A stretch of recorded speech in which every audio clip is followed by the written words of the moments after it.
নমস্কার বন্ধুরা, গরিস কিচেনে আপনাদের সকলকে স্বাগত, ভালোবাসা জানাই। আজকে আমি আপনাদের সামনে খুবই কম সময়ের মধ্যে একটা মেরি বিস্কুটের রেসিপি নিয়ে এসেছি। মেরি বিস্কুট 10-12টা, একটা ডিম, 1 কাপ মতন দুধ, পরিমাণ মতন মিষ্টি, সমস্ত উপকরণগুলো একটা মিক্সার বয়ামে দিয়ে আমি ব্লেন্ড করে নিয়েছি। পরিমাণ চিনি দিয়ে আমি ক্যারামেল তৈরি করে নিচ্ছি। সেই ক্যারামেলটা তৈরি হয়ে গেলে তার মধ্যে আমি যে জিনিসটা তৈরি করে রেখেছিলাম সেটা দিয়ে দেবো। এই অল্প পরিমাণ জল দেবো। জলটা হালকা গরম হলে কড়াইয়ের মধ্যে একটা স্ট্যান্ড বসিয়ে দেবো। ক্যারামেলটা হালকা ঠান্ডা হয়েছে, তো গ্রেট করা জিনিসটা আমি দিয়ে দেবো। এরপর আমি কড়াইতে বসিয়ে দেবো কিছুক্ষণের জন্য।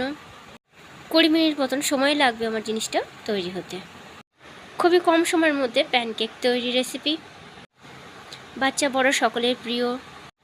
আমার রেসিপি যদি আপনাদের ভালো লেগে থাকে লাইক শেয়ার কমেন্ট করবেন। আমার রেসিপি রেডি, দেখুন এইভাবে তৈরি হয়েছে। আমি একটা পাত্রের মধ্যে সার্ভ করব। সুস্বাদু খেতে, আপনারা একবার ট্রাই করে দেখবেন। যদি আপনাদের ভালো লেগে থাকে কমেন্ট করে জানাবেন।